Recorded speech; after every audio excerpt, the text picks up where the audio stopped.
راديو أمون.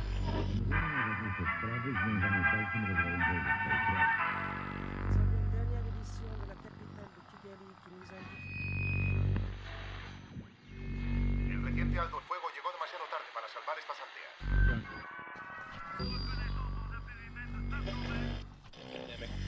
Hoy el presidente Clinton manifestó su preocupación ante el deterioro de la situación.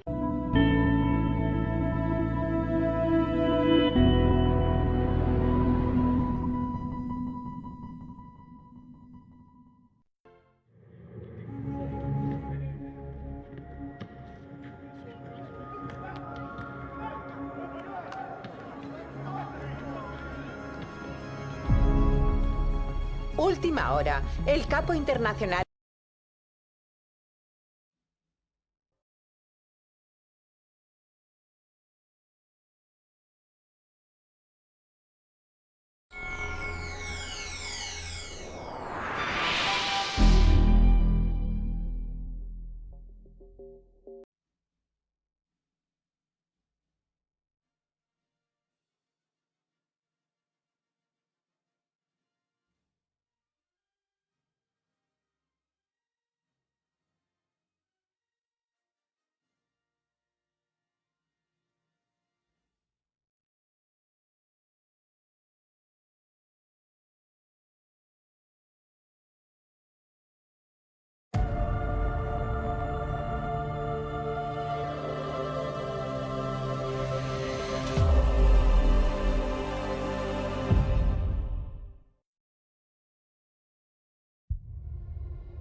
Há um menino correndo por uma cidade impossível, enquanto o céu parece desabar sobre ele. As torres de Eternos, erguidas entre muralhas ancestrais, mecanismos luminosos e estruturas que parecem ter sido construídas por uma civilização ao mesmo tempo medieval e interplanetária, deixam de representar segurança e passam a funcionar como corredores de uma armadilha. Príncipe Adam ainda não é o guerreiro que as lendas prometem. É um garoto inseguro, mais hábil em esconder o medo do que em dominá-lo, pressionado pelo olhar severo do pai e protegido pela amizade de Tila, que demonstra uma coragem que ele ainda não consegue encontrar dentro de si. Quando as forças de Skeletor invadem Eternia, entretanto, a infância termina sem qualquer preparação. O rei Randor e a rainha Marlena são capturados. Duncan cai gravemente ferido, as defesas do reino desmoronam e o jovem herdeiro é empurrado para uma fuga que determinará não apenas o destino de um planeta, mas a forma como ele compreenderá a própria identidade. A feiticeira conduz Adam até uma passagem entre mundos e lhe entrega a Espada do Poder, objeto que concentra a esperança de Eternia e a autoridade simbólica do castelo de Grayskull. Ele atravessa o portal rumo à Terra, planeta de origem de sua mãe, mas perde a espada durante a viagem. A partir desse instante, sua sobrevivência assume o formato de um exílio. Adam cresce entre seres humanos que não acreditam em suas histórias, carregando lembranças de uma família aprisionada, de um reino destruído e de uma promessa que parece cada vez mais absurda. Para quem o escuta, Eternia é uma fantasia elaborada por alguém incapaz de aceitar a realidade. Para ele, a realidade é justamente a existência de Eternia. O conflito fundamental de Mestres do Universo nasce dessa diferença entre aquilo que o protagonista sabe e aquilo que consegue provar. 15 anos depois, Adam vive em Oklahoma City, divide uma casa com Hussein e trabalha em recursos humanos. A escolha profissional parece inicialmente uma piada, construída para produzir contraste entre o príncipe bárbaro de outro planeta e a rotina administrativa de um escritório terrestre. Aos poucos, porém, ela se revela uma das ideias mais significativas do filme. Adam passou a juventude ouvindo conflitos, mediando frustrações e tentando encontrar soluções que não dependessem da força. O herdeiro de um mundo organizado por espadas tornou-se um homem treinado para conversar. Sua vida cotidiana é medíocre, mas não vazia. Nela se formou uma concepção de poder profundamente diferente daquela que dominava Eternia. Mesmo assim, toda a aparente normalidade depende de uma busca obsessiva. Adam continua procurando a espada perdida, convencido de que ela é o único caminho de volta para casa e o único meio de reparar a catástrofe da qual acredita ter fugido. Quando uma mensagem anônima o conduz a uma loja de quadrinhos, onde a espada do poder está exposta como objeto colecionável, o filme une de maneira engenhosa suas duas dimensões. Aquilo que em Eternia era relíquia sagrada, tornou-se, na Terra, mercadoria nostálgica. A arma capaz de alterar o equilíbrio do universo é tratada como peça de cultura pop. Adam a reconhece, toma posse dela e imediatamente passa a ser visto como ladrão. Preso pelas autoridades, ele mal tem tempo de compreender o que aconteceu antes de ser atacado por Beastmen em plena rodovia. A perseguição interrompe a lógica prosaica do mundo terrestre e permite que o fantástico irrompa no espaço banal dos automóveis, das viaturas e do asfalto. Tila aparece para resgatá-lo, e o reencontro não produz a reconciliação calorosa que ele imaginou durante anos. Ela não encontra o menino que perdeu, mas um adulto moldado pela terra, incapaz de compreender a extensão da devastação que sua ausência deixou para trás. A volta à Eternia não é, portanto, um retorno triunfal. Adam encontra ruínas, sobreviventes escondidos, antigos guerreiros transformados em resistentes desconfiados, e um povo que já não vê nele um príncipe, muito menos um salvador. Skeletor não apenas conquistou o reino, reorganizou a memória coletiva, converteu o fracasso da família real em prova de sua fraqueza e transformou a esperança numa forma de ingenuidade perigosa. Duncan, antes o grande homem de armas de Randor, vive afundado no álcool e na culpa. Roboto, concebido para o combate, foi reprogramado para tarefas servis. Fisto, Ramen, Mekanek e os demais combatentes tratam Adam como um estranho privilegiado que abandonou o planeta quando todos precisavam dele. Para recuperar Eternia, o protagonista terá de enfrentar uma dificuldade maior do que Skeletor. Precisará convencer pessoas feridas de que ainda existe uma diferença entre liderança e domínio, entre força e violência, entre herança e merecimento. A aventura nasce do choque entre uma promessa mítica e um homem que não se sente capaz de cumpri-la. Esse início permite que Mestre do Universo se apresente simultaneamente como fantasia heroica, comédia de deslocamento, drama de exílio e narrativa de amadurecimento tardio. O filme não pergunta apenas quando Adam se transformará em He-Man. Pergunta o que a transformação significará depois de 15 anos de culpa, inadequação e descrença. A conhecida imagem do guerreiro erguendo a espada poderia ser reduzida a um ritual de reconhecimento destinado aos fãs. A direção de Travis Knight, contudo, procura cercá-la de uma trajetória emocional. Antes de possuir o poder, Adam precisa compreender porque deseja possuí-lo. Antes de se tornar o homem mais poderoso do universo, precisa decidir que espécie de homem pretende ser. A estrutura dramática se organiza em torno de 2 deslocamentos complementares.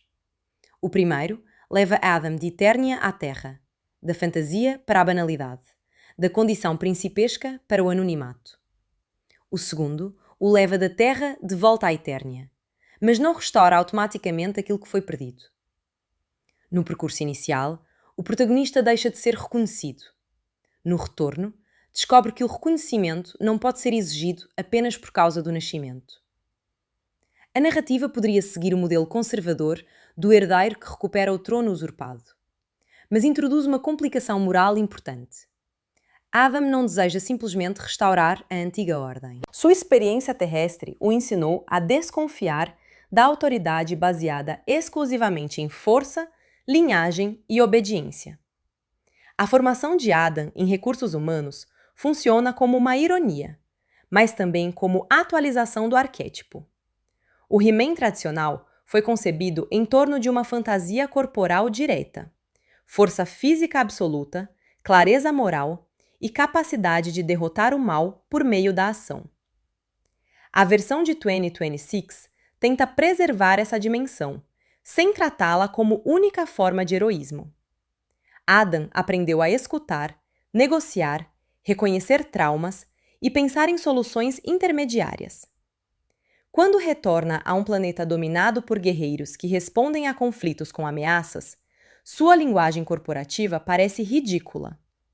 Ele fala em reduzir tensões, estabelecer diálogo e identificar interesses compartilhados. Os combatentes de Eternia interpretam essas ideias como covardia, porque, para eles, 15 anos de opressão eliminaram qualquer espaço para conciliação. O rumor surge da incompatibilidade dos vocabulários, mas o filme não descarta completamente a perspectiva de Adam. A comédia revela a dificuldade de transportar valores humanistas de um ambiente relativamente estável para uma sociedade submetida à tirania. Essa tensão se torna decisiva, porque Skeletor é apresentado como o oposto exato da negociação. Ele não busca apenas governar Eternia, nem acredita que a violência seja um mal necessário. Sua identidade depende do prazer de dominar. O antagonista gosta da teatralidade do mal, aprecia o medo que provoca e transforma cada encontro numa demonstração de superioridade. Jared Leto interpreta a personagem com uma combinação calculada de extravagância, ironia e ameaça. Em vez de buscar um realismo sombrio que justificasse psicologicamente cada gesto, o ator se aproxima do vilão operístico, consciente de sua própria imagem. Skeletor fala como quem ocupa permanentemente um palco, moldando o ritmo das cenas para que todos observem sua performance. Essa escolha intensifica a dimensão camp da obra e impede que o universo seja reduzido a uma imitação austera de outras franquias de fantasia. O risco é que a autoconsciência diminua a ameaça. Skeletor, frequentemente, parece divertir-se mais com a própria maldade do que com a conquista de Eternia.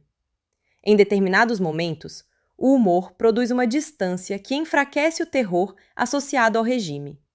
Em outros, porém, a extravagância se torna inquietante, porque revela a ausência de limites morais. Um tirano que deseja parecer racional ainda reconhece a necessidade de justificar seus atos. Skeletor não sente essa necessidade. Quando Adam, já próximo do confronto final, tenta aplicar o que aprendeu na Terra e oferece uma possibilidade de entendimento, o vilão rejeita qualquer reconciliação, não por cálculo político, mas porque ama ser aquilo que é. A cena funciona como encerramento da discussão sobre mediação. O diálogo pode transformar conflitos baseados em medo, ressentimento ou incompreensão, mas não neutraliza alguém que fez da crueldade seu princípio de existência. O roteiro transforma a espada numa espécie de eixo material que atravessa todos esses debates. Na infância, Adam recebe a arma como responsabilidade. Na Terra, passa a vê-la como passagem. Para os colecionadores, ela é produto. Para os rebeldes, é prova de legitimidade. Para Skeletor, é instrumento de poder. Para o espectador, é o objeto mais reconhecível da franquia. Essa multiplicidade impede que a espada do poder seja somente uma ferramenta narrativa. Ela concentra as ambiguidades de uma propriedade cultural originada em brinquedos e convertida ao longo de décadas em mitologia compartilhada. O filme sabe que a espada é simultaneamente símbolo sagrado dentro da história e mercadoria fora dela. Ao colocá-la numa loja de quadrinhos, exposta entre produtos destinados ao consumo nostálgico, a narrativa parece brincar com o próprio estatuto comercial. Adam acredita durante quase todo o filme que a espada contém o poder que lhe falta. Essa crença representa a forma fantástica de uma insegurança bastante humana. A sensação de que a capacidade de agir depende de uma credencial externa. Sem a arma, ele se percebe como sobrevivente acidental. Com ela, imagina que poderá tornar-se aquilo que seu pai esperava. A primeira transformação em He-Man ocorre quando o perigo imediato obriga Adam a abandonar a dúvida e invocar Grayskull. O corpo muda, a voz adquire firmeza e a postura se torna monumental. A encenação oferece o espetáculo prometido, mas a transformação ainda é incompleta em termos dramáticos. Adam utiliza o poder, não compreende sua origem. Essa diferença sustenta o arco até a batalha final. Skeletor quebra a espada e fere Adam, destruindo o objeto no qual o protagonista havia depositado sua identidade heróica. O vilão invade suas lembranças terrestres e transforma os anos de anonimato em instrumento de humilhação. O ataque psicológico é mais importante do que o golpe físico, porque procura provar que He-Man era apenas uma aparência temporária. Sem a espada, restaria o empregado desacreditado, o príncipe fracassado, o filho que não salvou os pais e o homem que passou 15 anos contando uma história que ninguém acreditava.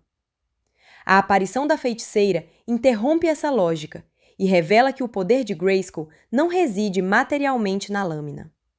A espada organiza, canaliza e simboliza, mas não cria aquilo que Adam é. A reconstrução da arma, a partir do próprio protagonista, conclui o movimento simbólico iniciado na loja de quadrinhos. No espaço terrestre, a espada parecia um objeto perdido que precisava ser recuperado. No castelo de Grayskull, depois de quebrada, ela pode ser refeita porque Adam finalmente deixa de tratá-la como fonte externa de valor. A ideia de que o poder estava dentro dele poderia resultar numa mensagem genérica de autoajuda, mas ganha densidade quando vinculada a toda a experiência do exílio. Aquilo que torna Adam digno não é a musculatura adquirida na transformação, nem a condição de príncipe, nem a posse de uma relíquia. É a capacidade de integrar as diferentes partes da própria vida. O menino assustado de Eternia, o adulto desacreditado da Terra, o mediador treinado para escutar e o guerreiro capaz de agir. Essa integração distingue a obra de uma fantasia de simples compensação. O corpo de He-Man não aparece apenas como prêmio destinado ao homem que se considerava insuficiente. Ele representa uma linguagem corporal que Adam precisa aprender a habitar sem abandonar a sensibilidade construída na Terra. O filme brinca com o contraste entre o funcionário de camisa discreta e o guerreiro hipermusculoso, consciente do potencial cômico dessa passagem. Entretanto, a transformação não apaga a primeira identidade. O herói continua tentando conversar, continua demonstrando desconforto diante da adoração e continua reagindo com timidez quando precisa escolher um nome heróico. O corpo monumental não elimina a fragilidade, passa a protegê-la. Nicolas Galitzine trabalha precisamente nessa continuidade. Sua interpretação evita dividir Adam e He-Man em personalidades completamente separadas. O primeiro não é reduzido a um covarde, e o segundo não se torna uma máquina de frases grandiosas. Há uma hesitação que permanece nos gestos, inclusive depois da transformação, permitindo que o espectador perceba que a confiança física ainda não corresponde a uma certeza emocional absoluta. Galitzine constrói o personagem a partir da combinação entre sinceridade e leve constrangimento. Adam acredita verdadeiramente em Eternia, mas aprendeu que expressar essa crença provoca rejeição. Por isso, mesmo quando fala a verdade, parece pedir desculpas por ocupar espaço. A vida na Terra estabelece esse comportamento por meio de pequenas situações sociais. No ambiente profissional, Adam precisa esconder a origem. Nos encontros amorosos, suas histórias parecem delírios. Na convivência com Hussein, encontra amizade, mas não validação completa. A comédia de inadequação depende do fato de que o público conhece a verdade, enquanto as demais personagens terrestres possuem razões perfeitamente plausíveis para duvidar. O filme não apresenta essas pessoas como ignorantes. Seria irracional acreditar imediatamente que um colega de escritório é príncipe de um planeta distante, onde tigres falam, castelos possuem energia mística e um feiticeiro de rosto esquelético governa por meio de exércitos híbridos. Adam sofre não porque os humanos sejam cruéis, mas porque a verdade de sua vida é incompatível com as regras de verossimilhança do mundo que o acolheu. Hussein representa a possibilidade de vínculo mesmo na ausência de crença total. Sua função poderia restringir-se à do amigo cômico que reage ao absurdo, mas ele cumpre papel importante na trajetória de Adam. Durante 15 anos, o protagonista não ficou completamente sozinho. Construiu uma relação cotidiana que não depende de título ou destino. Quando Hussein finalmente chega a Eternia e confirma que as histórias eram verdadeiras, o momento produz satisfação, porque repara uma injustiça íntima. Adam deixa de ser o homem que precisava escolher entre ser aceito e contar a verdade. O amigo terrestre testemunha ao mundo fantástico e, com isso, une as duas vidas do herói. A presença de Hussein no epílogo também modifica o significado da restauração. Eternia não retorna simplesmente ao estado anterior à invasão. No ser humano comum, participa de sua nova fase, assim como Marlene havia feito antes dele. O reino reconstituído torna-se potencialmente mais aberto a intercâmbios. O filme sugere que a experiência terrestre de Adam não foi um desvio da narrativa heróica, mas parte essencial dela. Ele não passou 15 anos esperando o começo da verdadeira vida. Viveu uma formação que Eternia não poderia oferecer. Tila ocupa a posição oposta. Enquanto Adam cresceu afastado da guerra, ela permaneceu dentro dela. A menina que treinava ao seu lado tornou-se capitã, sobrevivente e responsável por manter alguma forma de resistência. Camila Mendes interpreta a personagem com energia física e dureza emocional. O reencontro não apaga o ressentimento, porque para Tila, a ausência de Adam não é uma abstração. Ela viu o reino cair, perdeu a segurança da infância, observou o pai destruir-se e aprendeu a operar num ambiente onde confiança pode significar morte. A volta do príncipe ameaça reabrir uma esperança que ela se treinou para não sentir. Essa diferença produz uma relação mais interessante do que a simples atração romântica, embora o filme nem sempre desenvolva plenamente suas possibilidades. Adam recorda Tila como amiga e ligação com o lar. Tila vê nele tanto o menino perdido quanto o símbolo da família que fracassou em proteger Eternia.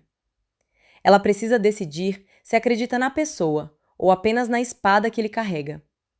O roteiro insinua um romance, mas dedica mais energia à camaradagem e ao conflito do que à construção de intimidade. Para alguns espectadores, essa contenção torna a relação pouco expressiva.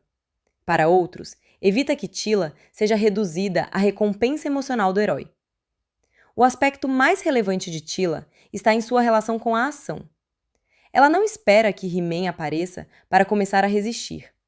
Já luta antes do retorno de Adam, pilota a nave, organiza rotas de fuga e enfrenta Evelyn no clímax. Sua competência estabelece um limite para a fantasia messiânica.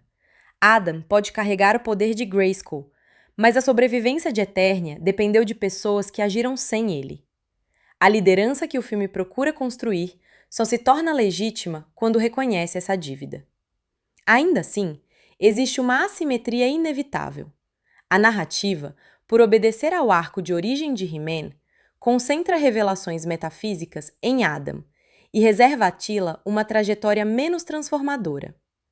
Ela começa competente e termina competente, enquanto seus dilemas internos aparecem principalmente por meio da relação com o protagonista e com Duncan. O confronto contra Evelyn oferece autonomia física, mas não recebe o mesmo investimento simbólico do duelo entre Adam e Skeletor. A obra anuncia uma compreensão mais coletiva do heroísmo, porém continua organizada ao redor da excepcionalidade masculina do escolhido. Essa contradição acompanha toda a atualização da masculinidade promovida pelo filme. De um lado, Adam representa uma versão emocionalmente alfabetizada do herói musculoso. Ele não sente vergonha de demonstrar medo, não interpreta diálogo como fraqueza, e aprende que o poder não precisa ser definido pela dominação. De outro, o espetáculo depende do prazer de observar sua transformação num corpo extraordinariamente forte. A câmera celebra braços, peito, pernas e postura.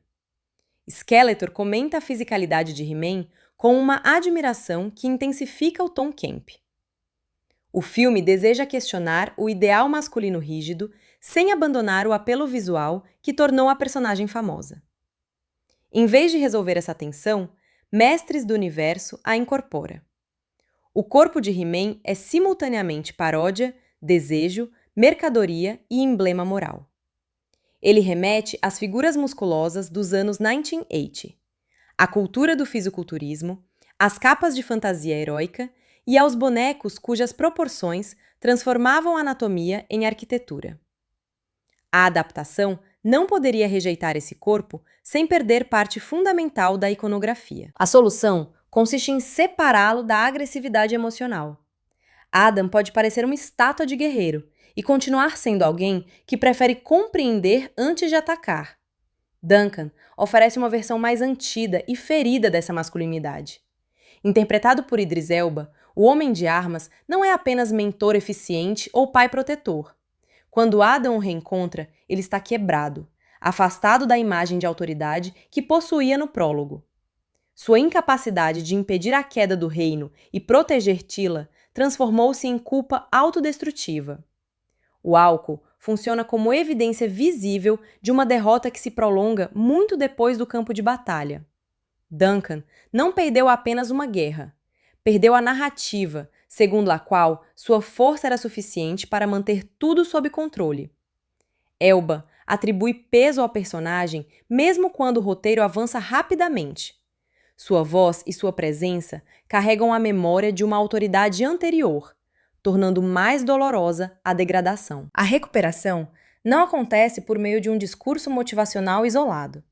Duncan precisa voltar a agir, aceitar a ajuda de quem decepcionou e reconhecer que Tila se tornou guerreira, sem depender dele. Seu confronto com Trapjaw encerra uma ferida iniciada na invasão. O mercenário que o deixou gravemente ferido torna-se o adversário através do qual ele recupera a capacidade de proteger sem fingir invulnerabilidade.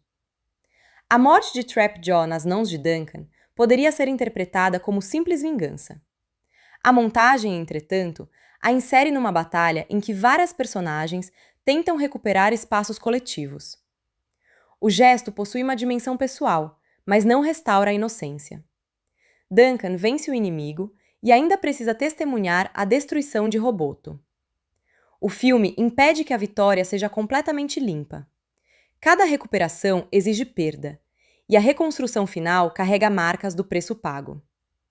Roboto é uma das figuras em que a combinação de humor e melancolia funciona melhor. Reprogramado como servo, ele encarna a redução de potencial produzida pela ocupação.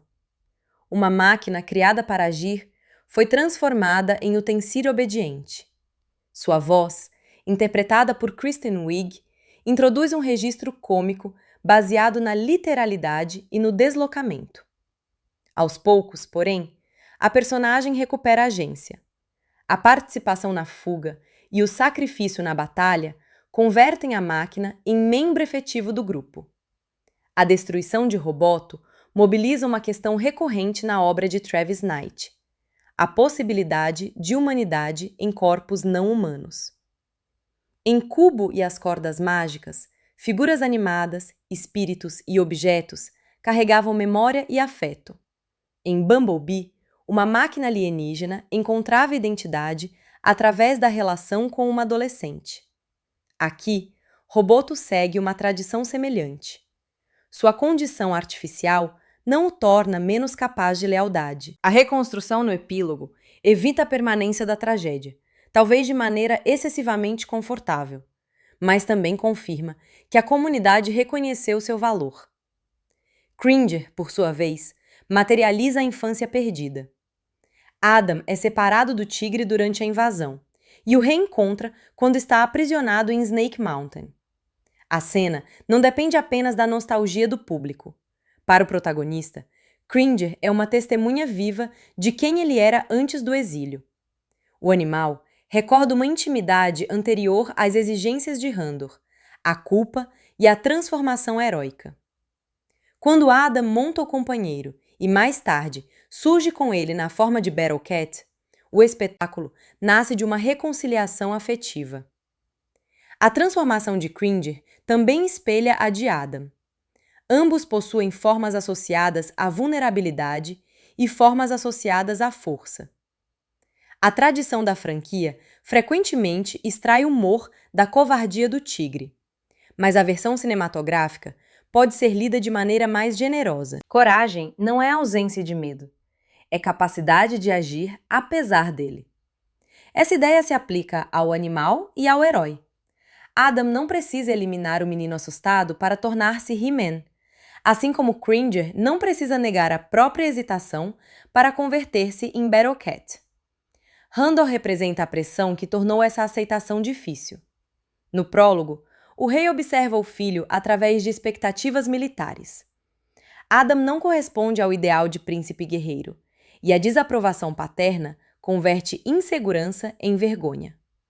James Purefoy oferece ao personagem uma severidade que impede sua transformação em simples figura nobre. O espectador compreende que Randor deseja preparar o herdeiro para um mundo perigoso, mas também percebe que sua rigidez contribui para a crença de Adam de que valor e força são a mesma coisa. O resgate em Snake Mountain coloca pai e filho diante de uma reconciliação tardia. Randor viveu 15 anos como prisioneiro, enquanto Adam passou o mesmo período acreditando que talvez estivesse morto. O reencontro poderia permitir longas explicações, mas ocorre sob ameaça imediata.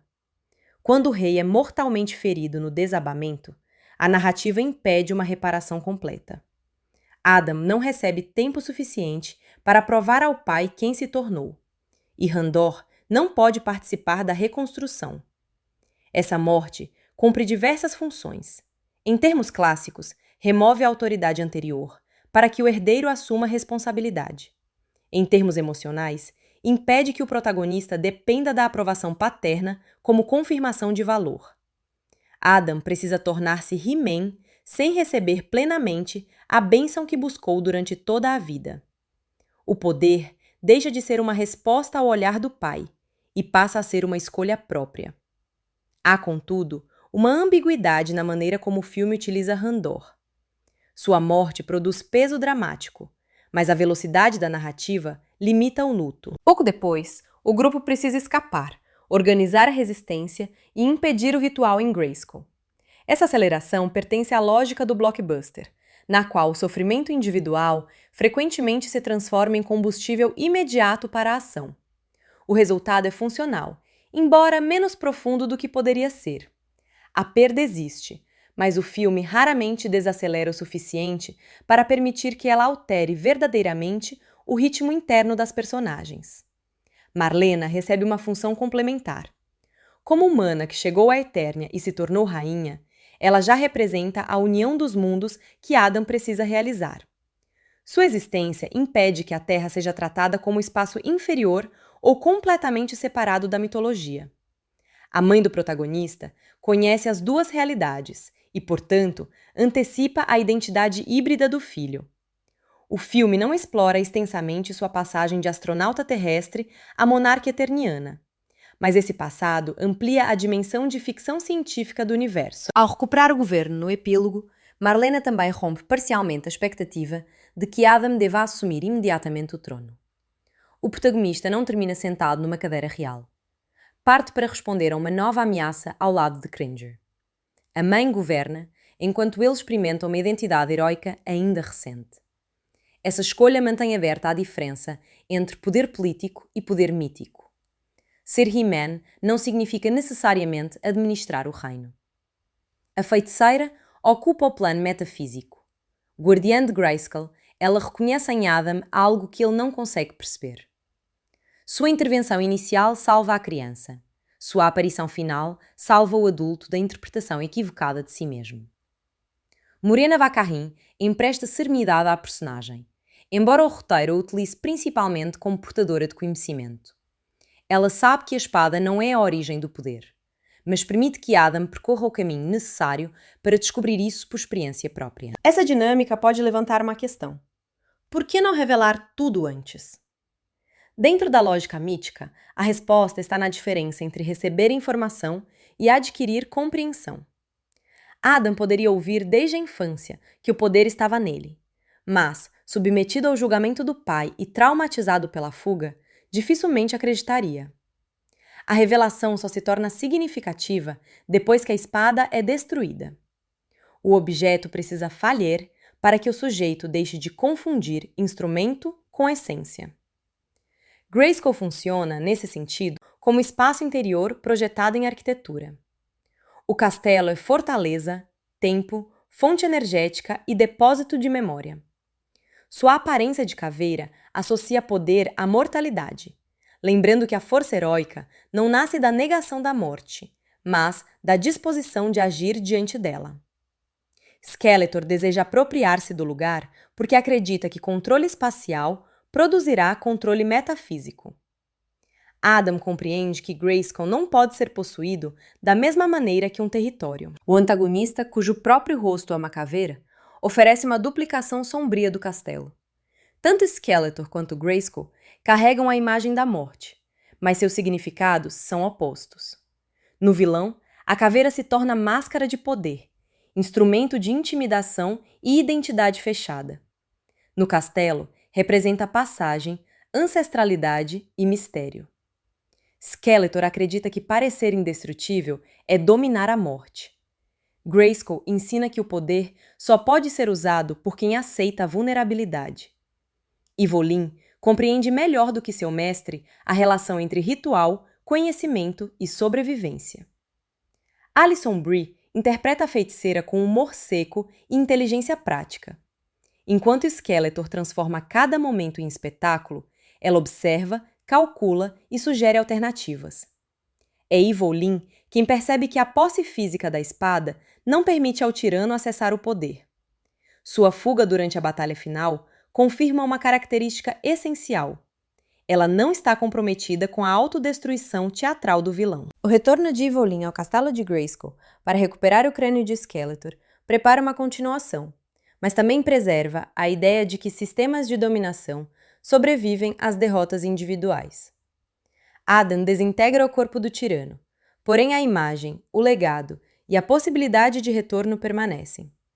O mal não é encerrado como problema histórico, é armazenado como potencial narrativo e comercial. Essa dimensão comercial não pode ser ignorada numa análise de Mestres do Universo. A franquia nasceu de uma linha de brinquedos e sempre esteve ligada à circulação de objetos. Personagens com nomes como Fisto, He-Man, Trapjaw, Mekaneck e Tricops possuem corpos construídos em torno de funções imediatamente reconhecíveis. Cada design comunica uma capacidade em poucos segundos, característica ideal para bonecos e narrativas seriadas. O filme adapta esse princípio para a tela sem tentar ocultá-lo. O desenho de produção de Guy Hendrix Dias e o figurino de Richard Sale procuram preservar a estranheza material dos brinquedos. Em vez de redesenhar tudo segundo uma linguagem uniforme e discretamente realista, a equipe aceita que Eternia seja habitada por figuras visualmente incompatíveis.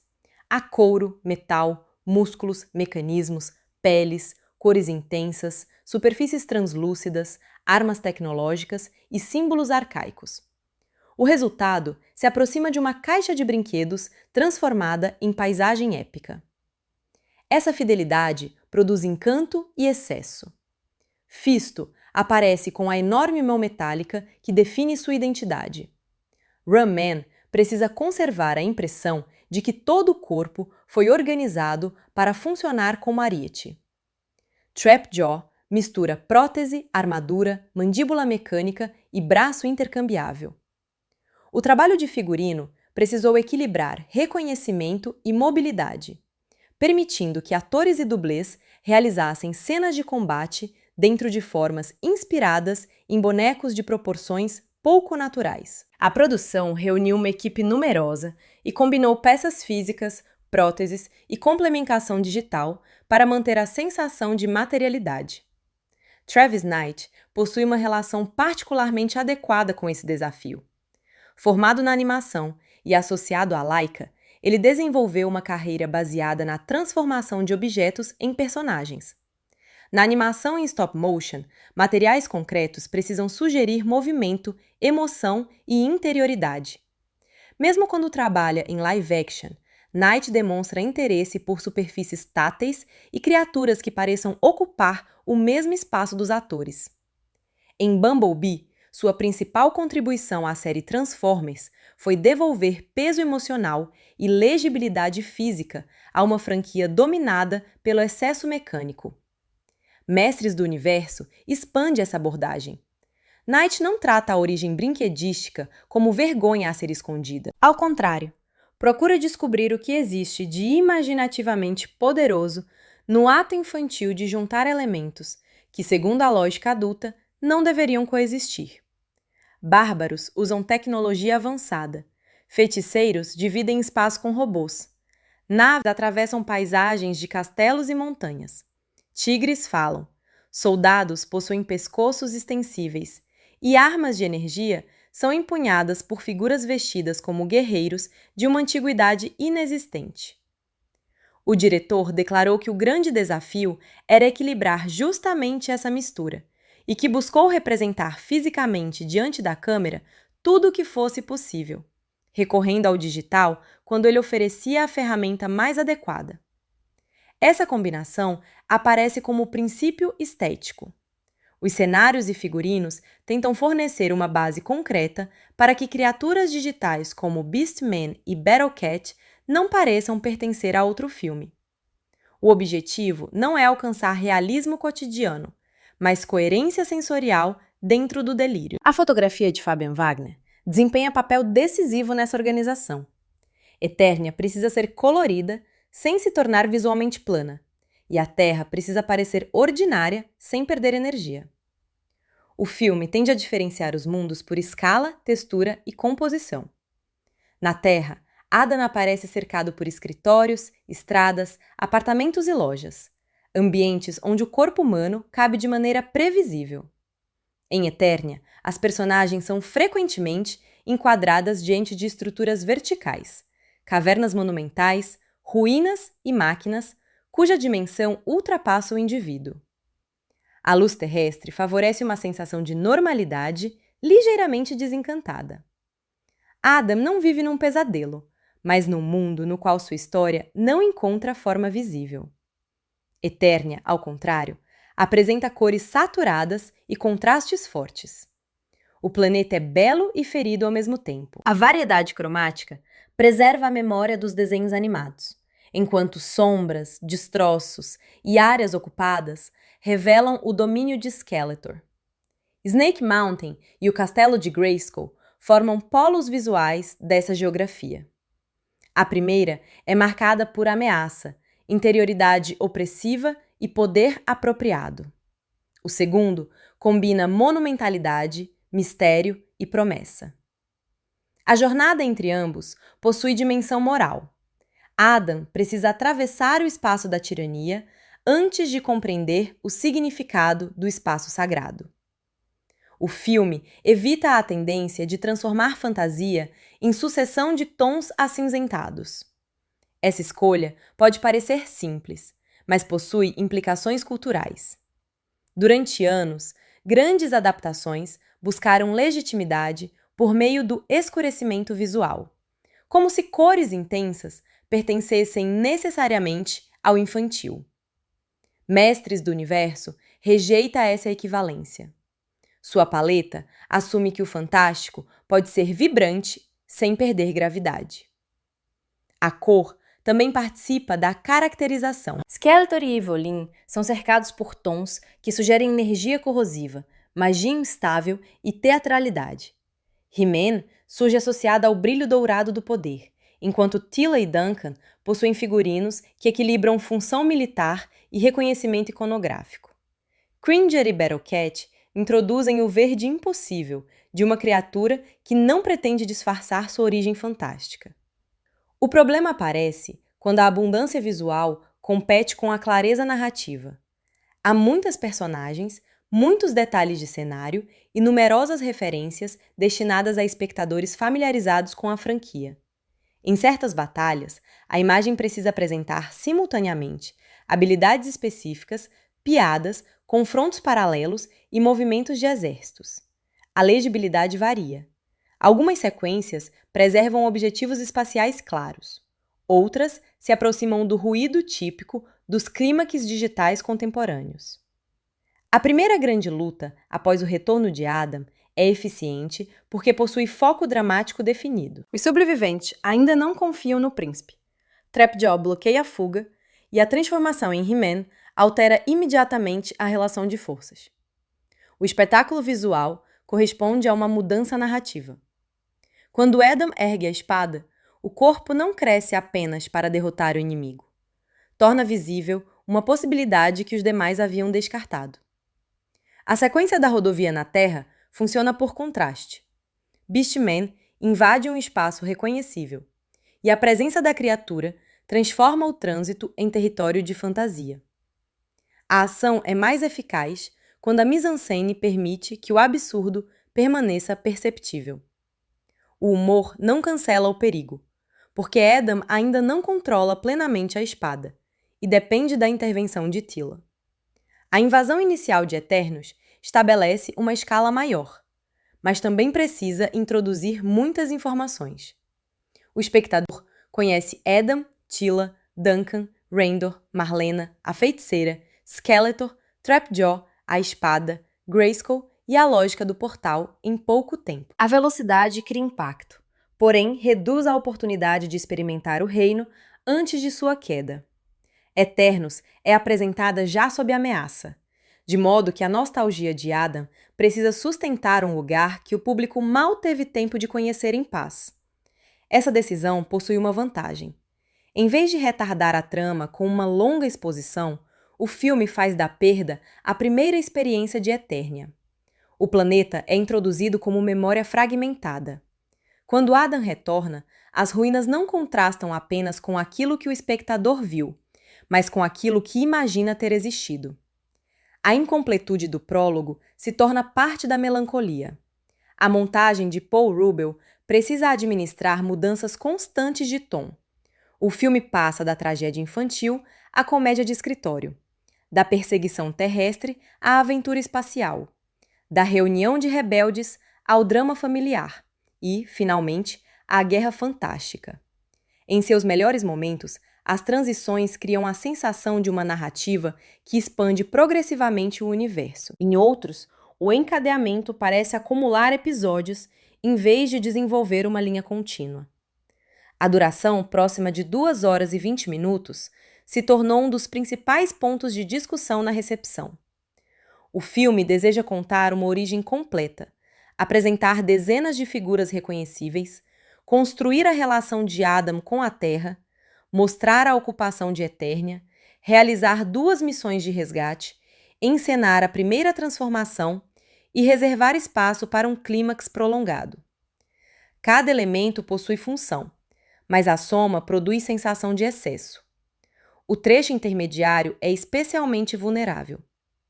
Depois que Adam retorna à Eternia, a narrativa precisa conquistar os rebeldes, escapar do ataque, enfrentar Trapjaw, revelar He-Man, lidar com os prisioneiros capturados, receber a proposta de Skeletor e partir para Snake Mountain. A sucessão mantém movimento, mas limita o desenvolvimento das personagens secundárias. Fisto, Ram-Man, Diane, Mekaneck e Moss-Man representam uma comunidade, embora poucos recebam tempo suficiente para existir além da função visual. A execução de Moss-Man procura dar peso à brutalidade de Skeletor. Como personagem vegetal de aparência extraordinária, ele poderia ser apenas mais uma referência. Sua morte demonstra que o vilão está disposto a destruir aquilo que os fãs reconhecem. Entretanto, como o filme dedicou pouco tempo a Moss-Man, a cena funciona mais como sinal de perigo do que como perda profundamente sentida. O mesmo problema se repete em parte com Roboto, embora sua presença cômica anterior torne o sacrifício mais eficaz.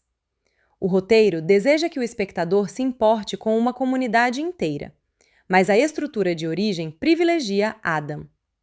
Essa tensão é comum em adaptações de universos extensos. Cada personagem inserida agrada a um grupo de fãs e, ao mesmo tempo, diminui o espaço disponível para aprofundamento. O roteiro recebeu créditos de Chris Butler, Aaron Nee, Adam Nee e David Callahan, além de carregar vestígios de uma longa história de desenvolvimento. O projeto atravessou diferentes estúdios, diretores, atores e versões antes de chegar a Night. Foi anunciado ainda no fim dos anos 2000, passou por sucessivas reformulações, esteve na Netflix e acabou abandonado por preocupações orçamentárias. até ser retomado pela Amazon MGM. Knight assumiu a direção e Butler realizou nova revisão, mas a quantidade de autores creditados ajuda a explicar a sensação de que o filme tenta satisfazer objetivos numerosos e, por vezes, contraditórios. Há uma aventura de origem relativamente simples no centro. Um príncipe exilado volta para libertar seu povo e descobre que o poder não depende de uma arma. Ao redor dela, o filme acrescenta comédia corporativa, comentário sobre masculinidade, nostalgia dos anos 1980, introdução de universo compartilhado, romance, drama paterno, piadas metalinguísticas e preparação para continuações. A multiplicidade não destrói a obra, mas explica suas irregularidades. A comédia é o elemento que mais divide a experiência. O Adam terrestre possui um humor baseado em inadequação e sinceridade. Ele fala de Eternia como fato cotidiano, enquanto os demais interpretam suas palavras como invenção. Esse registro funciona porque nasce da personagem. A diferença entre mundos produz a piada sem exigir que alguém interrompa a cena para comentar que tudo é absurdo. Quando o filme chega a Eternia, parte do humor passa a depender de nomes, aparências e referências. Adam recorda apelidos infantis que ofendem os guerreiros. Termos como Fisto ou Ram-Man carregam uma literalidade que o roteiro explora. Skeletor faz comentários sobre o corpo transformado do herói. Roboto responde de maneira mecânica. A autoconsciência protege a obra do ridículo involuntário, mas às vezes demonstra ansiedade excessiva diante do próprio material. O verdadeiro desafio de uma adaptação como esta não é tornar He-Man respeitável por meio da seriedade. É encontrar uma sinceridade capaz de conviver com o absurdo. Kubo e as Cordas Mágicas demonstrou que Knight sabe tratar imagens extravagantes com emoção direta. Bumblebee mostrou que consegue inserir humor sem negar a ternura. Em Mestres do Universo, esse equilíbrio aparece de forma intermitente. Algumas cenas confiam plenamente no sentimento. Outras acrescentam uma piada no momento em que a emoção começava a se estabelecer. Skeletor é o centro dessa oscilação. Sua presença teatral pode tornar o filme vivo, mas também impede que determinadas ameaças permaneçam graves por muito tempo. Jared Leto parece compreender que uma interpretação discreta seria incompatível com o desenho da personagem. Seu rosto digitalmente esquelético, a voz trabalhada, a postura e os gestos criam uma figura artificial de maneira deliberada. Ele não tenta convencer o espectador de que Skeletor poderia existir no mundo real. Tenta convencê-lo de que aquele universo possui regras nas quais a artificialidade é uma forma de verdade. O desempenho pode ser lido como camp no sentido mais produtivo, uma celebração do exagero que revela a construção dos papéis. Skeletor performa poder porque precisa ser visto como poderoso. He-Man também passa a performar heroísmo, mas sua performance permanece atravessada pela dúvida. O confronto entre ambos não é apenas físico. É uma disputa entre duas maneiras de usar a imagem. Skeletor constrói a imagem para dominar os outros.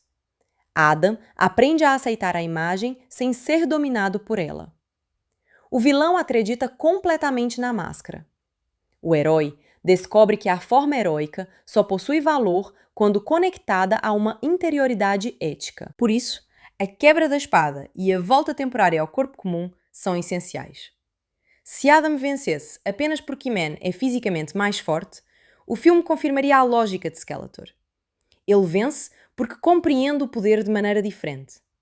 A tentativa de negociação durante o duelo final é frequentemente tratada como piada, pois Adam utiliza a linguagem aprendida em recursos humanos contra um feiticeiro genocida. Contudo, ela conclui uma ideia séria. O protagonista não abandona os valores terrestres quando assume a forma de He-Man. Antes de usar a força definitiva, oferece ao adversário uma escolha. A recusa de Skeletor torna a batalha inevitável, mas não transforma a violência em primeiro princípio. Essa nuance não elimina o prazer convencional do combate. Depois da recusa, Adam enfrenta o vilão, reflete a energia do cajado e destrói seu corpo. A encenação oferece catarse clara. O filme não pretende propor pacifismo absoluto. Sustenta que a força pode ser necessária, mas deve permanecer subordinada a uma responsabilidade moral. A distinção entre poder e violência atravessa também o regime de Skeletor. O tirano possui armas, exércitos, magia e prisões, mas não consegue acessar a energia de Grayskull apenas tomando a espada. Sua incapacidade confirma que poder, no sentido mítico do filme, não é quantidade de capacidade destrutiva. Ele depende de relação, propósito e reconhecimento interior. Essa concepção aproxima a obra das narrativas de formação espiritual, embora sua linguagem permaneça pop. A espada funciona como objeto iniciático. O exílio representa morte simbólica. O retorno à Eternia corresponde à descida ao passado. Snake Mountain é o espaço da perda do pai e da prisão. O reencontro com Cringer recupera a infância. Grayskull oferece revelação. A transformação final marca renascimento. O filme não esconde a simplicidade desse percurso. Sua ambição está menos em reinventar o monomito do que em adaptá-lo a uma personagem marcada por décadas de interpretações. Adam é ao mesmo tempo indivíduo dentro da história e ícone que retorna ao cinema depois de longa ausência. Seu exílio terrestre pode ser lido como metáfora do próprio He-Man, preservado na memória popular, em animações, brinquedos e comunidades de fãs, mas afastado do centro do blockbuster live action. Quando a espada reaparece numa loja de quadrinhos, o ícone é literalmente encontrado entre objetos de nostalgia. Adam precisa retirá-lo desse espaço e devolvê-lo à ação. A cena dramatiza o projeto industrial do filme: transformar uma lembrança colecionável em espetáculo contemporâneo. A presença de Dolph Lundgren reforça essa passagem. O ator que interpretou He-Man em 1987 aparece brevemente como figura musculosa encontrada por Adam numa academia. O cameo não altera a trama, mas estabelece uma transmissão simbólica. A versão anterior, durante muito tempo tratada como fracasso e mais tarde recuperada como objeto culto, reconhece a nova encarnação. O filme de 1987 deslocava grande parte da ação para a Terra, decisão associada tanto a limitações de produção quanto à tentativa de tornar o universo acessível. A versão de 2026 repete o contacto com o planeta humano, mas inverte sua função. A Terra não é o principal palco da batalha final, é o lugar onde Adam se forma. Eternia recupera centralidade visual e dramática. Essa mudança responde a uma antiga frustração dos fãs, o desejo de ver o mundo dos brinquedos plenamente realizado. Knight e sua equipe tratam Eternia não como pano de fundo, mas como um encontro de géneros. A paisagem mistura espada e feitiçaria, ficção científica, aventura espacial, estética de heavy metal e desenho de animação televisiva. O resultado está próximo do subgénero conhecido como Sword and Planet, em que tecnologia futurista e imaginário bárbaro coexistem. Diferentemente da fantasia medieval tradicional, Eternia não possui compromisso com uma cronologia coerente. Sua força está na simultaneidade. O passado e o futuro são estilos disponíveis, não etapas históricas. Essa liberdade permite que o filme se aproxime da lógica da brincadeira infantil. Uma criança não precisa justificar por que um guerreiro de espada enfrenta um robô com laser montado num tigre verde. Os objetos entram na narrativa porque são interessantes. A imaginação organiza a incompatibilidade através da ação. O cinema de franquia, entretanto, tende a converter essa liberdade em catálogo. Quando muitas figuras são apresentadas para preparar brinquedos, continuações e produtos derivados, a espontaneidade da brincadeira corre o risco de tornar-se planejamento corporativo. Mestres do Universo habita exatamente essa fronteira. O filme deseja celebrar a criatividade dos brinquedos, mas sua própria existência depende do valor comercial da marca. A Mattel participa da produção num período em que empresas de brinquedos procuram transformar catálogos em propriedades cinematográficas extensas. O sucesso de Barbie demonstrou que uma origem mercadológica não impede complexidade temática, mas também incentivou uma corrida por adaptações. He-Man parece simultaneamente candidato óbvio e problema difícil. É reconhecível, possui enorme repertório visual e oferece possibilidades de universo compartilhado. Porém, está associado a uma forma de masculinidade e a uma estética que podem parecer datadas. O filme responde por meio de atualização seletiva. Não rejeita os músculos, as armas, os nomes literais, nem a oposição clara entre heróis e vilões. Em vez disso, modifica o interior de Adam. A personagem continua capaz de erguer a espada e vencer batalhas, mas sua formação emocional pertence ao século XXI. Essa atualização não é neutra. Ao colocar Adam em recursos humanos, a narrativa aproxima o herói de discursos contemporâneos sobre inteligência emocional, ambientes de trabalho e mediação. A escolha produz piadas, porque o vocabulário corporativo parece pequeno diante da guerra cósmica. Ao mesmo tempo, revela como o cinema atual tenta reconciliar arquétipos antigos com novas expectativas sobre masculinidade. He-Man surgiu num contexto cultural em que corpos masculinos hipermusculosos dominavam filmes de ação, capas de revistas, academias e publicidade. Força física era frequentemente apresentada como evidência de valor moral. A animação da Filmation acrescentava lições éticas, mas a imagem principal permanecia a de um guerreiro quase invulnerável. Em 2026, essa imagem não desapareceu, porém é recebida através de camadas de nostalgia, ironia, desejo e crítica. O público pode admirar o corpo de He-Man, rir de seu exagero, reconhecer a dimensão homoerótica da iconografia e questionar o ideal impossível que ele representa. O filme tenta acomodar todas essas leituras sem escolher apenas uma.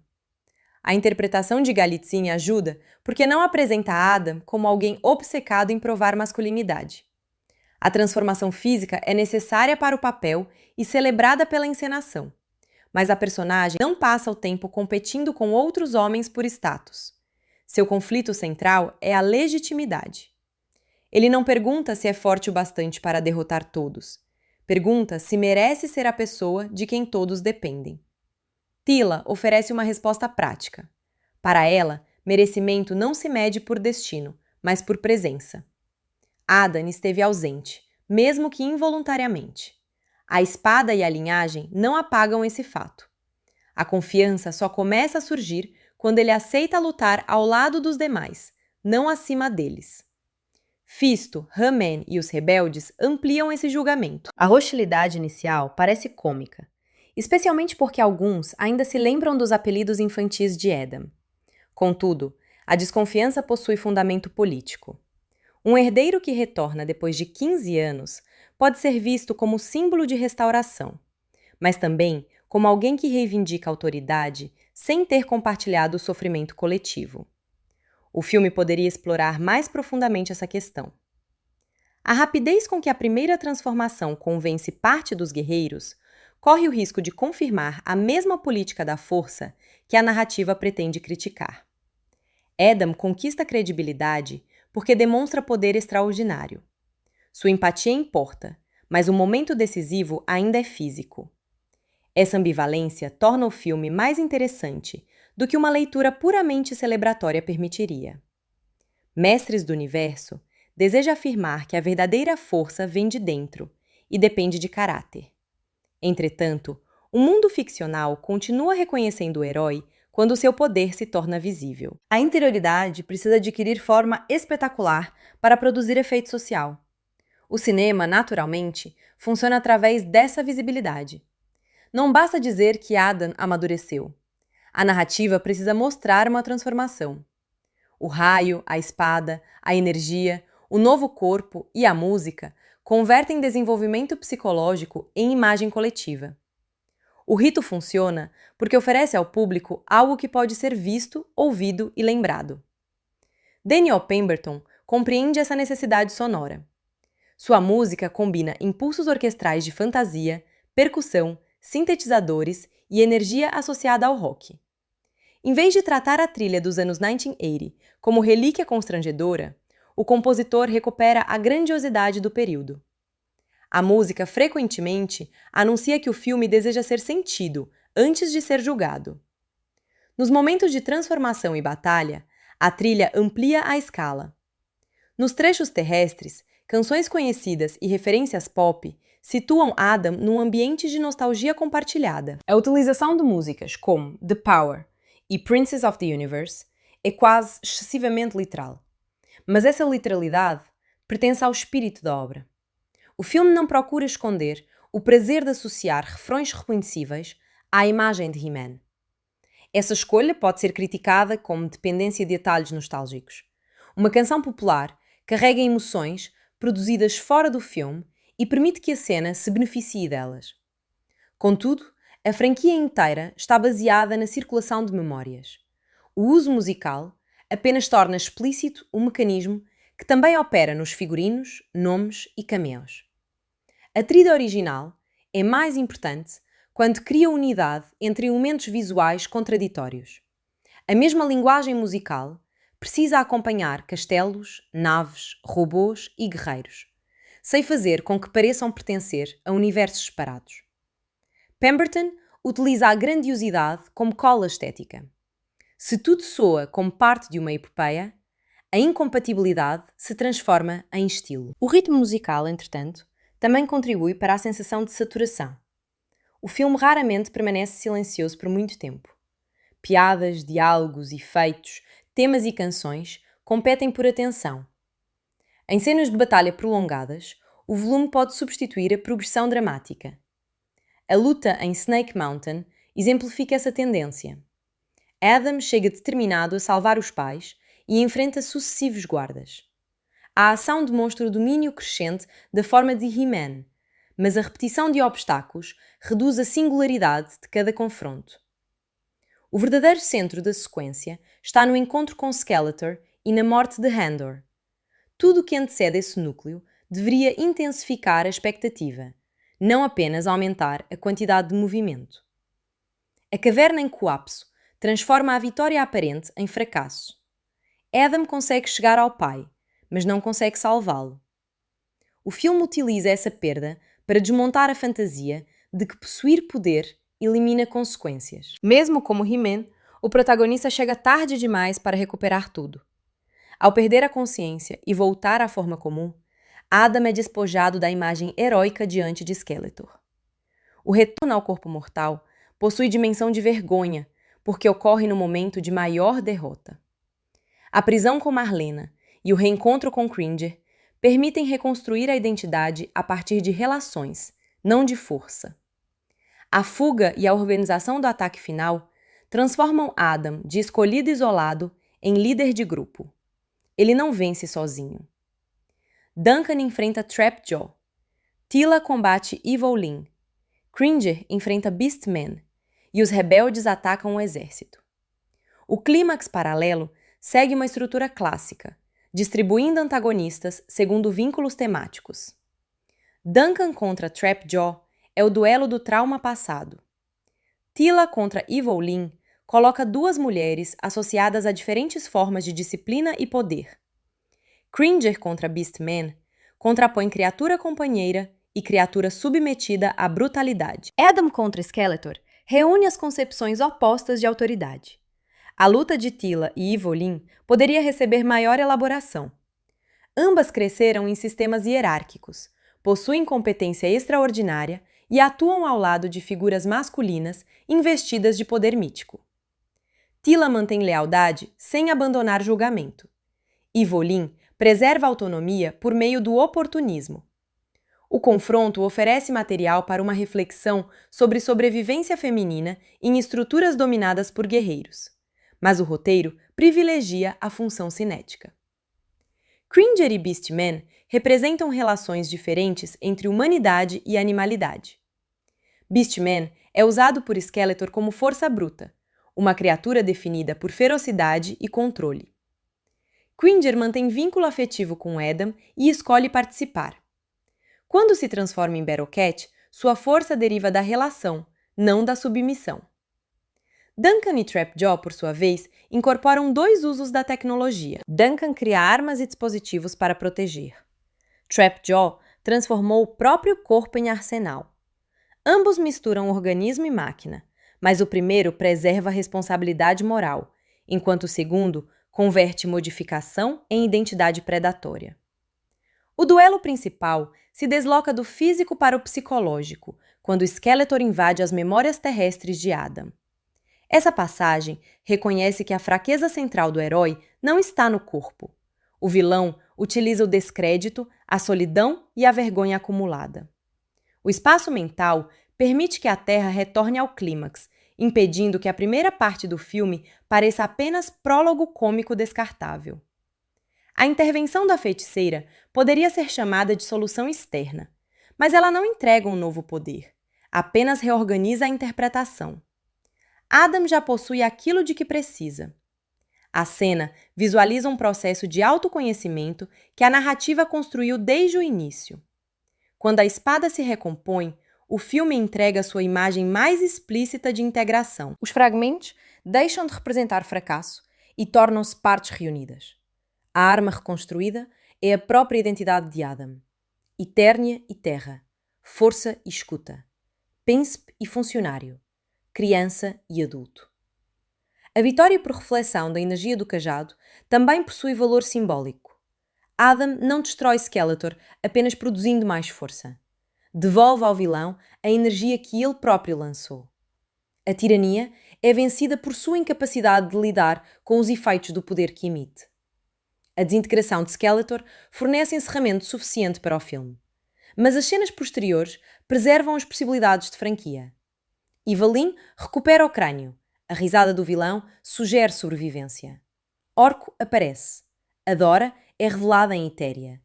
E uma nova fase da mitologia se anuncia. A quantidade de ganchos demonstra confiança industrial ou obrigação estratégica, dependendo da perspectiva. A aparição de Adora é especialmente significativa. A irmã gêmea de Adam, destinada a tornar-se She-Ra, amplia o universo e oferece contraponto ao modelo heróico masculino. Sua apresentação liderando uma batalha indica que ela já possui trajetória própria, não sendo apenas personagem a ser resgatada. Ao mesmo tempo, a cena revela como o filme administra o presente em função de futuros possíveis. Marlena lamenta a ausência da filha. Duncan mantém esperança e o público recebe uma promessa. O drama familiar que parecia centrado na perda de Adam é reaberto. A restauração de Eternia permanece incompleta. Orco surge para recuperar a tradição didática da animação. A série clássica frequentemente encerrava episódios com uma lição moral dirigida às crianças. A inclusão desse gesto depois dos créditos é simultaneamente homenagem e piada. O filme reconhece que sua mensagem sobre poder interior pertence a uma forma narrativa antiga, simples e declarativa. Essa autoconsciência final resume a relação da obra com a nostalgia. Mestres do Universo não pretende fingir que a franquia sempre foi uma epopeia adulta de enorme complexidade. Reconhece brinquedos, lições morais, nomes literais e exagero. Sua estratégia é tratar esses elementos com afeto, mas filtrá-los pela linguagem do blockbuster contemporâneo. A nostalgia, contudo, não é uma emoção única. Para parte do público brasileiro, He-Man está ligado à televisão aberta, à dublagem, aos brinquedos, às brincadeiras escolares e à conhecida declaração de que o herói possuía a força. Muitos espectadores conheceram as personagens numa época em que desenhos animados circulavam em horários coletivos, criando repertório comum. O retorno cinematográfico desperta uma memória que não pertence apenas ao conteúdo dos episódios. Pertence ao modo de assistir. A experiência contemporânea, distribuída entre salas, plataformas e consumo individual, tenta recuperar uma sensação produzida em ambiente cultural diferente. O filme pode reproduzir imagens, mas não o contexto original. Por isso, a nostalgia é acompanhada de melancolia. O adulto reconhece He-Man, Teela, Mentor, Pacato, Gato Guerreiro e Esqueleto, mas reconhece também a distância entre a infância lembrada e o presente.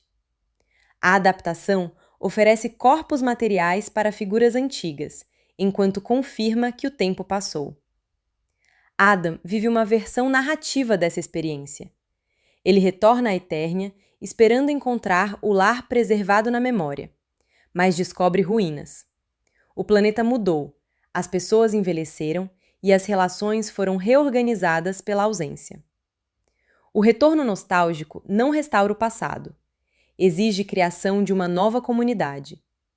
Essa talvez seja a dimensão mais madura do filme. A nostalgia pode tornar-se desejo de voltar a uma ordem idealizada, mas Mestres do Universo sugere que o passado não está disponível. Randor morre. Duncan não volta a ser exatamente o mesmo homem. Tila carrega 15 anos de guerra. E Adam já não é apenas eterniano. A vitória não apaga essas transformações. O epílogo, situado 6 meses depois, mostra reconstrução, não reversão. Marlena governa. Roboto foi refeito. Hussein vive a confirmação do impossível. Adam e Tila mantêm proximidade. Cringer assume a forma de Battlecat. O reino parece novamente luminoso, mas é habitado por sobreviventes.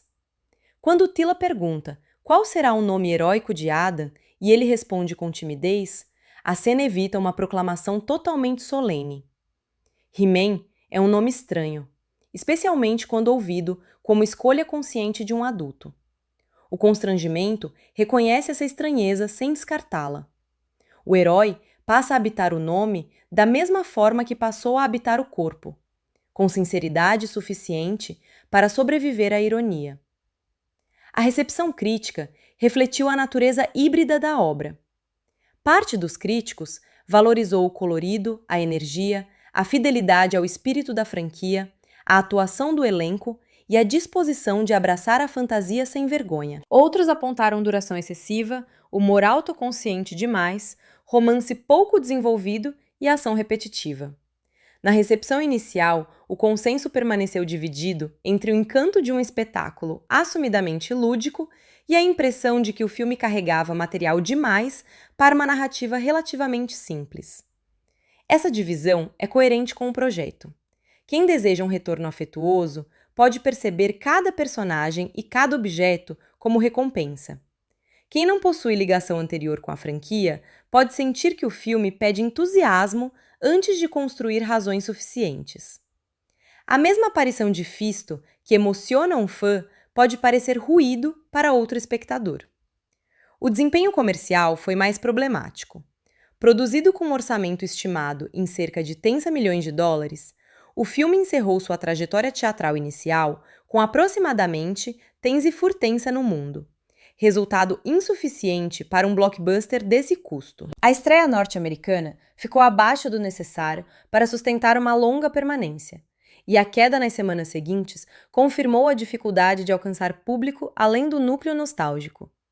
O lançamento no Prime Video em julho abriu uma segunda etapa de circulação, mais coerente com a estratégia ampla da Amazon MGM, mas não alterou o fato de que a passagem pelos cinemas representou uma decepção financeira.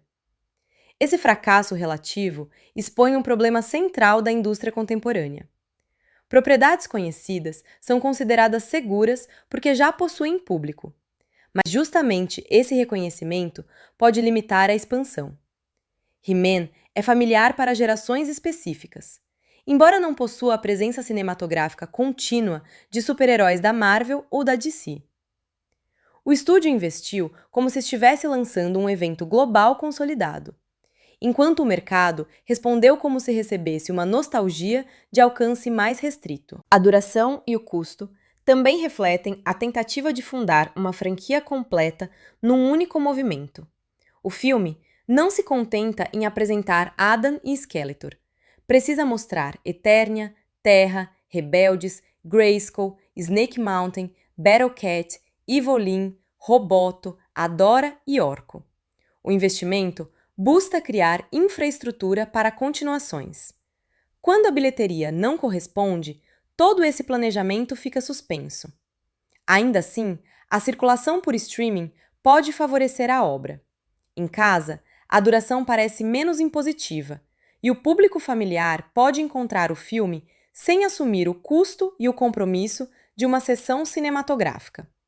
A estética colorida, os personagens reconhecíveis e o humor tendem a funcionar bem em visualizações repetidas ou fragmentadas. O risco é que o streaming transforme o espetáculo em conteúdo passageiro. O desenho de produção foi concebido para escala ampla, e detalhes de figurino, cenários e criaturas se beneficiam da tela grande. A contradição entre ambição cinematográfica e destino doméstico acompanha muitos blockbusters recentes. No contexto da carreira de Travis Knight, Mestres do Universo confirma uma especialização curiosa: recuperar propriedades associadas a brinquedos e encontrar nelas personagens vulneráveis. Bumblebee partia de uma máquina criada para batalhas e revelava um ser ferido, incapaz de comunicar-se plenamente. Adam também é uma figura definida externamente pela força, mas internamente marcada por inadequação. Cube e as Cordas Mágicas permanece talvez a expressão mais completa da sensibilidade do diretor, porque ali forma e tema estavam intimamente ligados. O stop motion convertia memória, perda e narrativa em matéria visível. Mestres do Universo trabalha dentro de uma máquina industrial maior, com mais exigências de franquia e menos liberdade tonal. Ainda assim, momentos de delicadeza sobrevivem. O reencontro com Cringer, a vergonha de Duncan, a timidez de Adam ao escolher o nome e a integração das identidades são exemplos. Knight parece menos interessado na perfeição do guerreiro do que nas rachaduras que tornam necessária a transformação. He-Man só possui significado porque Adam conhece a impotência. Essa leitura permite compreender o título de maneira menos literal. Mestres do Universo sugere indivíduos que dominam forças cósmicas. O filme demonstra que ninguém controla completamente o universo. Randor perde o reino. Duncan fracassa. Skeletor não consegue usar a espada. Adam não salva o pai. E Evelyn escapa. A verdadeira maestria é limitada e provisória. O poder de Grayskull não elimina a contingência. Ele oferece capacidade de agir, não garantia de sucesso. Adam continua sujeito à perda mesmo depois de transformar-se. Essa limitação impede que o heroísmo se torne pura onipotência. A obra também discute quem tem direito a narrar a realidade. Na Terra, Adam é tratado como alguém que inventa histórias. Em Eternia Ocupada, Skeletor controla a narrativa histórica e transforma a família real em símbolo de fracasso. Os rebeldes preservam memórias alternativas. A espada funciona como prova material capaz de alterar aquilo que pode ser acreditado. Hussein precisa ver Eternia para acreditar. Os guerreiros precisam ver He-Man. O filme reconhece a importância da evidência, mas também sugere que confiança não pode depender apenas dela. Tila começa a compreender Adam antes de qualquer certeza completa, porque observa suas escolhas. A verdade, portanto, possui dimensão relacional. Adam sabia quem era, mas não conseguia sustentar essa identidade sozinho. O reconhecimento dos outros não cria a verdade, porém permite que ela seja vivida socialmente. O trauma do exílio se manifesta justamente como divisão entre conhecimento interior e validação exterior. Durante 15 anos, Adam carrega uma verdade impossível de compartilhar. Sua obsessão pela espada não é apenas desejo de voltar. É desejo de provar que não estava louco, que a infância existiu e que a culpa possui um objeto real. Quando encontra a espada, acredita que a prova resolverá tudo. Em vez disso, é preso. A sociedade terrestre interpreta o gesto segundo suas próprias regras. Ele retirou uma arma de uma loja. A relíquia não possui significado automático. O contexto decide o que ela é. Em Eternia, a espada produz outro efeito. Os guerreiros reconhecem o símbolo, mas questionam o portador. A arma prova origem, não caráter. Adam precisa converter herança em responsabilidade. Skeletor comete o erro inverso. Acredita que possuir o objeto significa possuir o poder. Quando a espada não responde, procura um ritual que force a conexão. Sua incapacidade nasce da tentativa de eliminar a relação ética entre sujeito e energia. A fantasia heróica frequentemente naturaliza o direito do escolhido.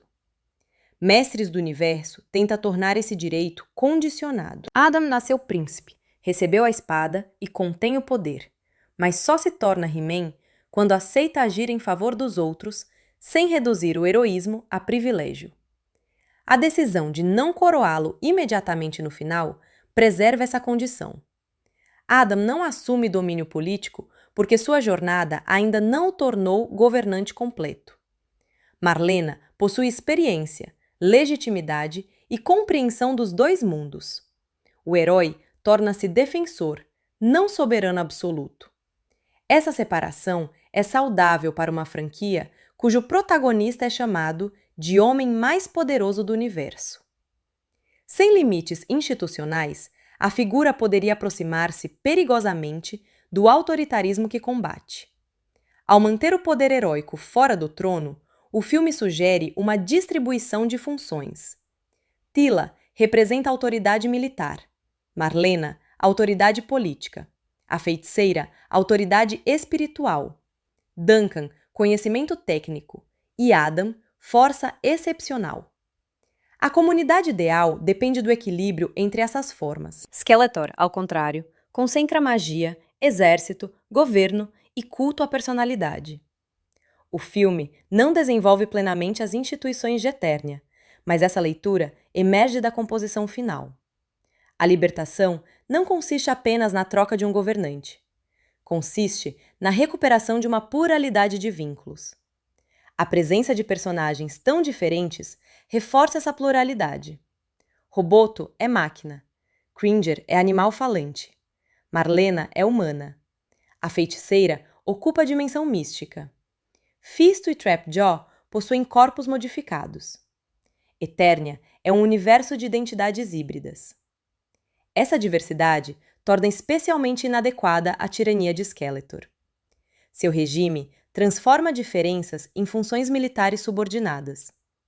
Beastman é fera, Trapjaw é arma, Evolin é conselheira, os soldados são massa. A resistência, embora igualmente organizada para o combate, preserva relações pessoais e possibilidade de discordância. Adam é inicialmente ridicularizado pelos rebeldes. E essa hostilidade demonstra que o grupo não opera por obediência automática. Ele precisa persuadir. Mesmo quando a persuasão é acelerada pela demonstração de poder, a liderança permanece negociada. A comédia corporativa retorna aqui sob forma política. Recursos humanos, em sua expressão real, pode ser instrumento de controle institucional, mas o filme idealiza seu aspecto mediador. Adam acredita que pessoas podem expor necessidades, rever posições e construir soluções. Em Eternia, essa crença parece ingênua, porque o conflito chegou ao extremo. O roteiro reconhece tanto o valor quanto o limite da mediação. Nem todo adversário deseja acordo, e nem toda estrutura pode ser reformada por diálogo. Ainda assim, abandonar completamente a linguagem da conciliação significaria permitir que Skeletor definisse as regras. O heroísmo de Adam está em preservar a possibilidade de diálogo sem recusar a necessidade de resistência. Trata-se de equilíbrio difícil, e o filme o representa de maneira simplificada, porém inteligível. A relação com o pai acrescenta outra camada. Randor treinava Adam para responder à violência com força. O exílio ofereceu ao filho uma educação alternativa. Quando retorna, ele não precisa escolher integralmente entre os dois modelos. A transformação final combina disciplina guerreira e capacidade de escuta. Nesse sentido, Duncan funciona como pai intermediário. Foi responsável pelo treinamento, mas demonstra mais afeto e flexibilidade do que Randor. Sua queda mostra que o modelo protetor também pode fracassar quando se baseia na crença de que um indivíduo deve carregar tudo sozinho. Teela cresceu observando esse fracasso e desenvolveu independência. Sua trajetória sugere que filhos não precisam repetir as formas de força dos pais. Adam aprende algo semelhante, embora por caminho diferente. A revelação de Adora prepara uma nova variação do tema. Como irmã perdida, ela provavelmente terá relação própria, com herança, poder e família. Sua presença indica que Adam não é a única resposta possível ao legado de Eternia. O filme encerra a história principal ao mesmo tempo que recusa fechamento completo. Essa estratégia industrial pode ser frustrante, mas corresponde à própria mitologia, construída historicamente por episódios, bonecos, quadrinhos e versões contraditórias. Mestres do Universo nunca foi um texto único. É um conjunto mutável de imagens e narrativas. A adaptação de 2026 escolhe criar uma síntese. Recupera a clareza moral da animação, a materialidade dos brinquedos, o camp do filme de 1987, a sensibilidade emocional do cinema contemporâneo e a estrutura expansiva dos universos compartilhados. Nem todas essas camadas convivem sem atrito. A clareza moral limita a complexidade do vilão. A materialidade dos brinquedos multiplica personagens.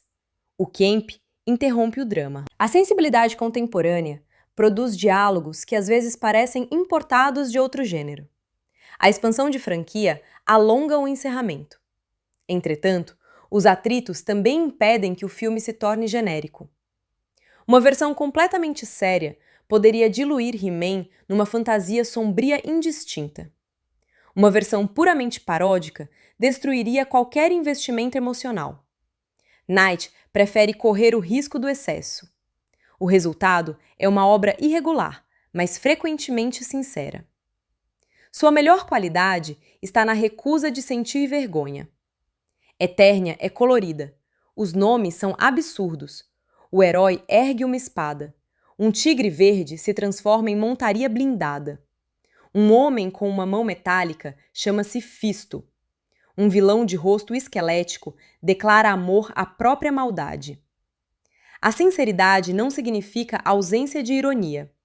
O filme ri, mas procura rir junto com o material, não simplesmente dele. A diferença é fundamental. Uma adaptação que despreza sua origem pede que o público sinta vergonha do próprio afeto. Mestres do Universo tenta legitimar esse afeto sem fingir que ele é sofisticado em todos os momentos. Para espectadores sem memória anterior, o filme oferece uma aventura de formação relativamente acessível. Adam quer voltar para casa, encontra o lar destruído, recupera aliados, perde o pai, descobre a origem do poder e derrota o tirano. A linha principal é clara. O excesso surge nas margens. Cada personagem secundária parece carregar uma história. Cada objeto sugere mitologia. E cada cena posterior aos créditos abre outro caminho. Essa abundância pode despertar curiosidade ou cansaço. A duração intensifica o segundo efeito. Uma aventura com espírito de desenho animado precisa administrar energia cuidadosamente. Quando o filme se aproxima de 2 horas e 20 minutos, a leveza começa a sentir o peso da infraestrutura narrativa. Alguns diálogos emocionais repetem ideias já estabelecidas. Adam duvida de si, Tila questiona sua ausência, Duncan expressa culpa e o grupo discute confiança em diferentes momentos. A repetição busca garantir clareza para um público amplo, mas diminui a precisão. O romance entre Adam e Tila sofre com essa distribuição. Há história compartilhada, atração, ressentimento e respeito, porém poucas cenas permitem que os sentimentos se desenvolvam fora da urgência. A ligação é afirmada mais do que explorada. A amizade entre Adam e Hussein, embora ocupe menos tempo, pode parecer mais espontânea, porque nasce de hábitos cotidianos. Eles compartilham casa, piadas e frustrações. Tila e Adam compartilham memória traumática e missão, o que torna cada interação carregada de função narrativa. O filme talvez tivesse se beneficiado de uma duração menor ou de uma narrativa dividida. Entretanto, uma primeira parte inteiramente terrestre poderia frustrar quem aguardava Eternia, enquanto uma continuação dependente de bilheteria talvez nunca fosse realizada. A produção escolheu concentrar tudo numa única oportunidade. Essa consciência de oportunidade única atravessa o espetáculo. Depois de décadas de tentativas, mudanças de estúdio e versões canceladas, a equipe parece determinada a colocar na tela o maior número possível de imagens. A ansiedade industrial se converte em generosidade visual. O projeto passou por uma trajetória excepcionalmente longa antes da realização. Diretores e atores foram associados, roteiros foram reescritos, direitos mudaram de mãos e dezenas de milhões foram gastos em desenvolvimento abandonado. Quando a Amazon MGM assumiu a produção e confirmou Night, o filme deixou de ser promessa recorrente para tornar-se objeto concreto. As filmagens ocorreram principalmente em Londres ao longo de 2025, com grande aparato de cenários, figurinos, próteses e efeitos. Essa história de produção confere ironia à narrativa do retorno. Assim como Adam passa 15 anos tentando reencontrar a espada, a franquia passou décadas tentando reencontrar o cinema. Diferentes versões surgiram e desapareceram. O filme realizado carrega vestígios dessas tentativas, ainda que o público não conheça cada etapa. A grande quantidade de créditos de roteiro funciona como arqueologia industrial. Ideias foram herdadas, transformadas e combinadas. O Adam terrestre, a loja de quadrinhos, o emprego em recursos humanos e o retorno à Eternia pertencem a uma solução específica, mas a estrutura revela a pressão de muitos projetos acumulados. Travis Knight oferece unidade através do tema do deslocado.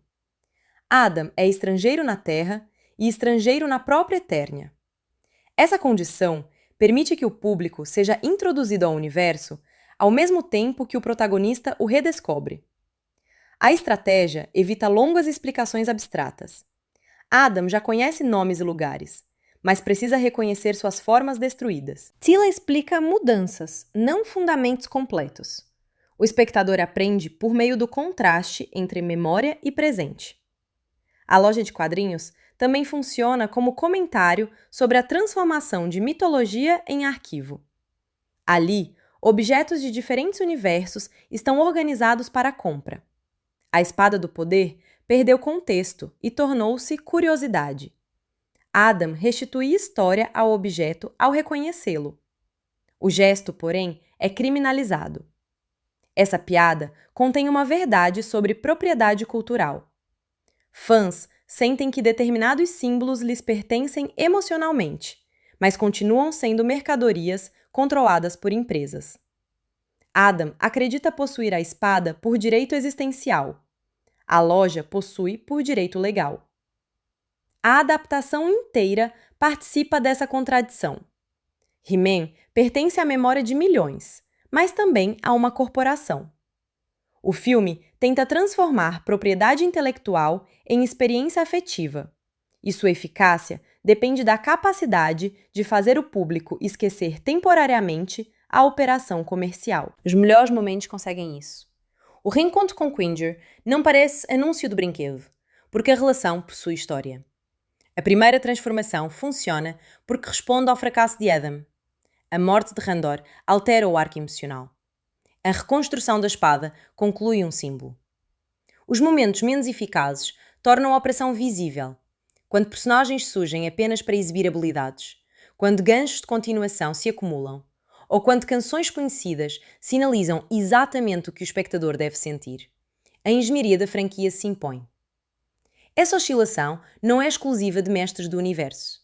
Define grande parte do cinema de grandes propriedades no século XXI. O desafio está em produzir singularidade dentro de modelos criados para reduzir risco. Night encontra singularidade na textura e na vulnerabilidade. O filme parece mais interessado em materiais, criaturas e sentimentos do que em construir realismo político detalhado. A ocupação de Eternia permanece esquemática. Não sabemos muito sobre economia, instituições ou vida cotidiana sob Skeletor. Vemos ruínas, prisioneiros, exércitos e resistência. Essa simplificação corresponde à origem da franquia, mas limita a força do conflito. Skeletor governa durante 15 anos. Porém, o regime é apresentado principalmente como extensão de sua personalidade. Uma análise mais complexa mostraria colaboradores, adaptações sociais, disputas internas e formas de resistência civil. O filme prefere o conto moral, um reino bom foi tomado por um tirano mau. O herói deve voltar e libertá-lo. A complexidade está no herói, não no sistema político. Essa escolha permite clareza para o público familiar, embora torne a execução de Mossman e a destruição de Eternos sinais genéricos de opressão. O mal é visível, mas raramente analisado. Skeletor também não recebe uma origem detalhada. Em tempos de vilões constantemente humanizados, a decisão é quase radical. Ele não precisa de trauma explicativo. Gosta de ser mau. A recusa de profundidade pode parecer preguiçosa, mas serve ao debate central. Adam procura compreender conflitos porque acredita que pessoas agem a partir de necessidades. Skeletor demonstra que nem todo mal pode ser dissolvido numa narrativa terapêutica. Ao declarar prazer na vilania, o antagonista estabelece uma fronteira ética. O filme não diz que pessoas são essencialmente más em geral. Diz que a mediação exige participação, e Skeletor rejeita essa condição. Evelyn, ao fugir, representa a forma diferente de antagonismo. Ela é pragmática, adaptável e capaz de sobreviver. Talvez possa negociar quando necessário. Não por moralidade, mas por cálculo. Sua continuidade sugere ameaças menos absolutas e potencialmente mais complexas. A atuação de Alison Brie explora essa inteligência lateral. Ela reage aos excessos de Skeletor, oferece soluções e preserva certo distanciamento. A personagem parece saber que serve a um homem perigoso e ridículo, utilizando ambos os aspectos em benefício próprio. Jared Leto domina muitas cenas pelo volume da escolha interpretativa. Isso pode desequilibrar o conjunto, mas seria difícil imaginar Skeletor funcionando por contenção naturalista. A máscara digital permite que a voz e o corpo carreguem a expressão. Nicholas Galitzine responde através de vulnerabilidade. Idris Elba oferece gravidade. Camila Mendes fornece impulso. Alison Brie trabalha a ironia. O elenco organiza registros diferentes ao redor do centro-campo e do vilão. A variedade atua como extensão do próprio universo. Não parece que todas as personagens vieram do mesmo gênero, e essa desunião é parcialmente intencional.